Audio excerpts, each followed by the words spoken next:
박근혜 전 대통령의 국정농단 사건 1심 선고가 오는 금요일이죠. 6일에 열리는데요. 오후 2시 10분부터 텔레비전으로 생중계됩니다. 박 전 대통령은 선고 생중계에 동의하지 않았지만 공공의 이익이 더 크다는 법원의 판단에 따른 것입니다. 노영희 변호사와 관련 내용 짚어보겠습니다. 안녕하십니까? 네, 안녕하십니까?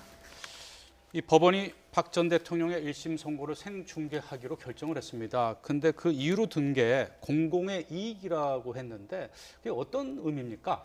그러니까 대통령으로서 탄핵까지 당한 국면에서 이 모든 국정농단 사건의 가장 정점에 있는 분이 이제 박근혜 전 대통령이고, 이분으로 인해서 현재 국민들이 겪었던 고통이라고 하는 것이 정말 이루 말할 수 없을 정도로 크기 때문에 그런 재판에 대해서 알고 싶다라고 하는 국민의 알 권리라고 하는 것은 개인의 그런 사적인 뭐 수모나 부끄러움 이런 것들보다는 훨씬 큰 이익이다, 이렇게 판단한 것으로 지금 보이고요. 네. 박근혜 전 대통령이 170일 동안 사실은 재판을 거부하고 있는 상황인데, 그런 상황에서 박근혜 전 대통령이 내세웠던 논리나 본인이 재판에 출석하지 않는 이런 여러 가지 것들이 사실은 재판부 입장에서 보았을 때는 타당하지 않다라고 하는 생각을 좀 하게끔 한 게 아닌가 생각이 듭니다. 왜냐하면 최순실 씨 그 선고할 때도 사실은 그 선고 결과를 그날 생중계하도록 허용해달라는 요청이 있었지만, 이 재판부, 이 같은 재판부에서 최순실 씨가 원하지 않는다라는 이유로 사실은 그걸 불허한 사실이 있지 않습니까?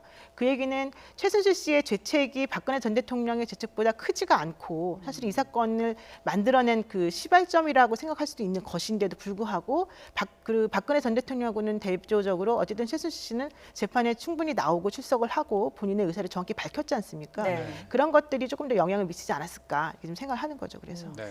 박근혜 전 대통령이 생중계를 원치 않는다라는 자필 답변서까지 제출을 했어요. 네, 원래는 그 피고인이 그러한 그 녹화나 생중계를 원하는지에 대해서 물어보게끔 되어 있습니다. 원래 절차가. 네.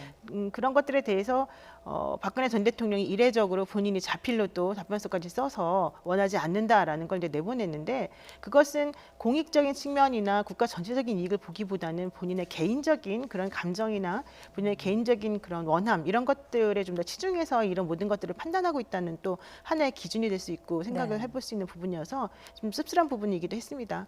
어쨌든 박근혜 전 대통령은 본인이 그동안에 몸이 아파서 재판에 출석하지 못한다, 나는 재판을 보이콧하는 게 아니다라고 하는 식의 태도를 그 국선 변호인을 통해서 계속 얘기를 해왔는데, 사실 그것도 국선 변호인이 나름대로 추측한 것에 불과한 것이고, 박근혜 전 대통령이 그 국선 변호인들하고 직접 연락한 것도 사실 아니었지 않습니까? 네. 그런 모든 것들을 보자고 한다면 아마도 법원에서 생각하고 있는 공공의 이익이라고 하는 것은 다시는 이런 식의 행동을 취하는 대통령이 있으면 안 되겠다, 이것을 국민에게 보여주고 싶어서 이런 태도를 취한 게 아닌가 싶습니다. 네. 박 전 대통령의 그 심경은 이 재판에 이제 불출석 것으로 예상은 되는데, 그렇죠. 예. 이 법원에서 텔레비전 생중계 결정을 한 것이 어떻게 보면 중형을 선고하는 것보다 더 충격적일 수 있다, 이런 얘기들도 지금 나오고 있거든요. 심경이 굉장히 착잡할 것 같은데요. 그럴 것 같아요. 박근혜 전 대통령은 아마도 본인에게 생중계를 허용하지 않을 거라고 생각을 했던 것 같고, 특히 그런 것들을 좀 더 강화시키기 위해서 본인이 자필로 의견까지 써서 냈다. 그러니까 내가 어떤 의견을 내 스스로 밝혔으면 재판부에서는 이것을 참작해야 되는데 그렇게 하지 않았다라고 하는 것에 아마 충격을 좀 받았을 것으로 지금 보이고요. 네. 이제 그런 사고방식을 가진 것 자체가 현재 이 상황에서 본인이 저지른 잘못 때문에 국민이 어떠한 식의 피해를 보았는지를 전혀 생각하지 못했다라고 하는 것하고 연결이 되기 때문에 그 부분에서 좀 안타까운 점이 있습니다. 네. 오는 6일 금요일에 박근혜 전 대통령의 1심 선고 재판이 열리게 됩니다. 네. 박 전 대통령은 출석하지 않을 것으로 알려졌고요. 이게 참석 여부가 선고 형량을 결정하는데 어떤 영향을 주게 되나요? 원칙적으로는 사실은 재판부에서 보는 것이 또 법정에서 검찰이 밝혀낸 공소사실뿐 아니라 그 사람이 법원에서 보여준 태도 같은 것들을 매우 중하게 봅니다. 그러니까 네. 본인이 잘못을 뉘우친다거나 재판에 성실하게 임한다거나 이러면은 아무래도 정상 참작이 되어서 좀 더 약하게 감형해 주는 경우가 있는데요. 네. 박근혜 전 대통령의 경우에는 사실 그런 태도가 아주 중요한 영향을 미칠 그런 사안은 아닙니다. 그렇지만 그럼에도 불구하고 대통령으로서 법치주의 질서를 수호해야 될 의무가 있었던 사람인데 그걸 하지 않아 놓고 그와 관련된 재판 역시 제대로 받지 않는 것은 매우 사실은 박근혜 전 대통령의 전대통령에게 불리한 상황이었고 네. 특히 공판을 하는 그 마지막 결심 날에도 오지 않았을 뿐더러 선고 날에도 오지 않을 것으로 지금 보이는데 이것 자체는 재판부에 당연히 불리하게 작용할 수밖에 없습니다. 다만 그럼에도 불구하고 그 영향력의 정도가 그렇게 크지는 않고 아마 도덕적으로 혹은 우리가 대통령에게 기대했던 바하고 비교해봤을 때 좀 안 좋은 정도 이런 게 아닐까 싶습니다. 네. 네, 이 박 전 대통령의 국선 변호인 측은 박 전 대통령이 재판을 보이콧하는 게 아니다. 건강상 불출석한다 이런 입장을 좀 밝히고 있는데 이 텔레비전 생중계 결정이 내려진 뒤에 혹시나 이 법원에 이 법정에 출석할 수도 있을 심경의 변화 같은 것은 예상할 수 없을까요?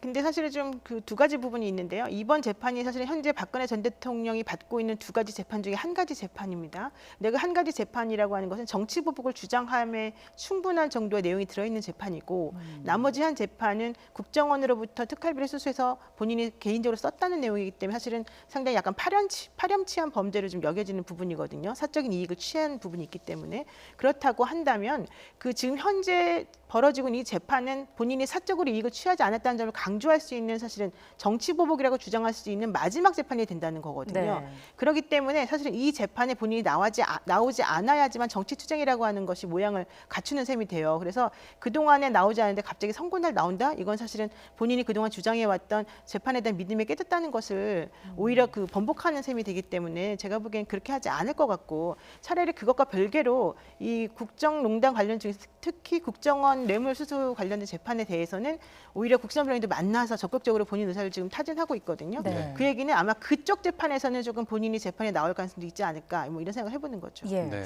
전직 대통령의 1심 생중계입니다. 어떤 의미가 있을 것 같기도 하고요. 정치권에 어떤 영향을 가져오게 될까요?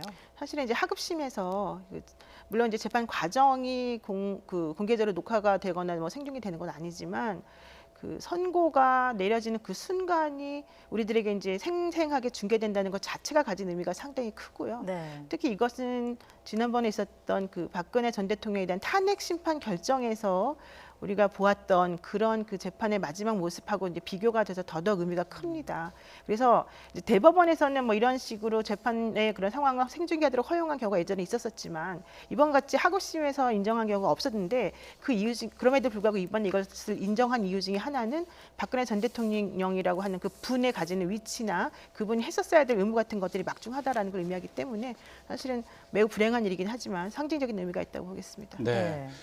구속 수감된 지 1년이 넘었습니다. 박 전 대통령. 뭐 변호인들도 일체 만나지 않고 있기 때문에 이 감방에서 주로 어떻게 시간을 보내고 있는지 잘 알려지고 있지 않거든요. 그런데 최근에는 무언가를 열심히 쓰고 있다 이런 얘기도 들리고 있다고 하더라고요. 그러니까 사실 지난번에 박근혜 전 대통령이 재판받으러 나왔었을 때 초창기에 그때 박근혜 전 대통령이 혼자 막 낙서 같은 걸 하고 연필로 그림 같은 걸 그리고 막 지우개를 지우고 혼자 킥킥거리고 이런 모습을 한번 봤었어요. 네. 우리가. 그때 당시 얘기했던 게 왜 자기 재판에 집중하지 못할까 이런 얘기 아니었습니까? 그 얘기는 무슨 얘기냐면 박근혜 전 대통령 같이 이런 식의 재판을 받는 사람들은 사실은 재판 내용도 매우 지리하고 힘들기 때문에 재판 과정에 집중하고 있기가 어렵습니다. 그럼에도 불구하고 그냥 구치소에 그대로 혼자 앉아 있는 것보다는 바깥에 나와서 왔다 갔다 하는 것이 훨씬 더 그 사람에게 좋기 때문에 보통은 나오는 경우가 있는데 박근혜 전 대통령은 아예 그것마저 끊어버렸기 때문에 사실은 구치소 안에 방에서 할 일이 없습니다. 네. 그렇기 때문에 아마도 지금 책을 보고 있는 것, 특히 요즘은 만화책을 보고 있다고 그러지 않습니까? 예. 그런 것 같고 또 하나는 이경재 변호사가 최순실 씨에 대해서 글을 써봐라라고 이제 권유를 했다라고 하는데 그 이유 중에 하나가 바로 지리한 시간을 조금 죽이는 용으로 사용하는 경우가 많고 또 본인의 생각을 좀 정리를 해서 사람들에게 알리는 용으로 쓰는 경우가 많은데 아마 박근혜 전 대통령도 그런 식으로 현재 혼자 계속해서 갇혀 있는 그 상황에서 뭔가 시간을 좀 보내기 위해서 이걸 쓰는 것이 아닐까 생각이 듭니다. 예. 앞서 말씀해 주신 것처럼 지난해 10월에 재판 보이콧을 한 뒤에 변호인들과도 만나지 않았는데 이번에 검찰 구형을 앞두고 두 차례나 만났다는 사실이 알려졌습니다. 뭐 1심 선고를 앞두고 박 전 대통령의 심경의 변화가 생길지 이 부분은 어떻게 볼 수 있을까요? 그건 아닐 것 같아요. 왜냐하면은 지금 박근혜 전 대통령 같은 경우에는 본인이 그 전적으로 국가를 위한 통치행위의 일환으로 행동을 했는데 그게 오해가 되어서 나에 대한 정치적 보복으로 오고 있다라고 하니까 지금 현재 4월 6일 이제 예정된 재판에 출석하지 않은 거예요. 네. 그렇지만 그것과 별개로 국정원에서 뇌물을 받았다라고 하는 혐의로 재판받는 부분은 그런 통치행위라고 얘기를 될 수 없는 부분이 너무 많기 때문에 이제 사적인 이익을 취한 좀 약간 좋지 않은 모양새가 돼요. 그래서 그 재판에서 본인이 유죄를 받는다는 된다는 것은 매우 더 치명적일 수가 있는 거예요. 개인적인 의미로 봤을 예. 때.